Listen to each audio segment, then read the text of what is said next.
आज की इस वीडियो के अंदर हम समझने वाले हैं क्लास 10 चैप्टर 1 इंग्लिश के बारे में। The pace for living.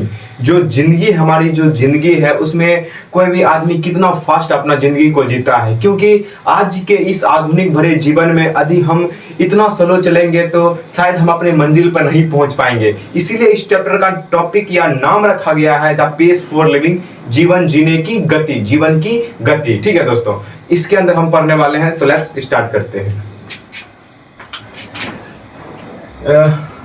About the author के बारे में पढ़ने वाले। किसके बारे में? About the author. ऑथर या राइटर बोले या ऑथर बोले, या आप समझ लीजिए कि यह एक राइटर के बारे में। ऑथर का मतलब भी राइटर होता है, जो लेखक होते हैं। ठीक है, तो राइटर का नाम क्या है दोस्तों मेरे, या ऑथर का नाम क्या है? तो आर्ची हचिंसन। आर्ची हचिंसन, ये देखिए, ये उन्हीं का फिगर है, ये भी फिगर, ये 100% वैलिड है। क्या है? 100% वैलिड है दोस्तों मेरे। ठीक है, उसके बाद इनका जन्म कब हुआ था? तो 23 जनवरी। कब हुआ था जन्म? 23 जनवरी 1907। यहाँ बहुत सारा आदमी होते हैं 1907, ये गलत प्रोनाउंसिएशन होता है। यहाँ इसको हम बोला जाएंगे 1907। यूके का मतलब आप उत्तराखंड मत समझ लीजिएगा, यहाँ यूनाइटेड किंगडम है, कहने का मतलब लंदन के बारे में बताया गया है।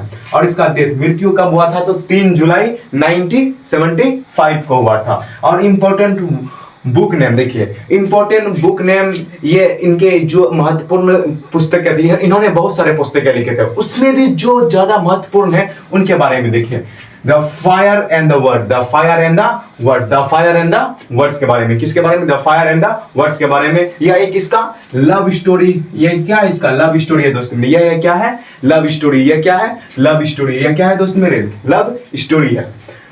और है the step mother. The step mother क्या है दोस्तों मेरे? एक नोवेल है, या टू मैन ऑफ लेटर, ये याद रखिएगा। उसके बाद he is a British poet. यह एक कौन सा कवि है दोस्त मेरे? यह एक कौन सा पोइट है? यह एक ब्रिटिश पोइट है।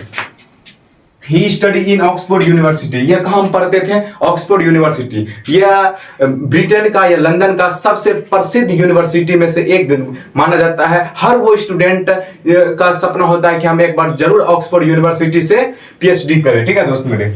ही स्टडी और his novel Rising was shortlisted for the Booker Prize in 1976। याद रखिएगा दोस्त मेरे, इसका जो नोवेल था, ये बहुत सारे नोवेल लिख चुके थे, उनमें से इसके नोवेल शॉर्ट लिस्टेड करने का मतलब होता है नोबेल प्राइज के लिए जिसको लिस्टेड किया गया था, पर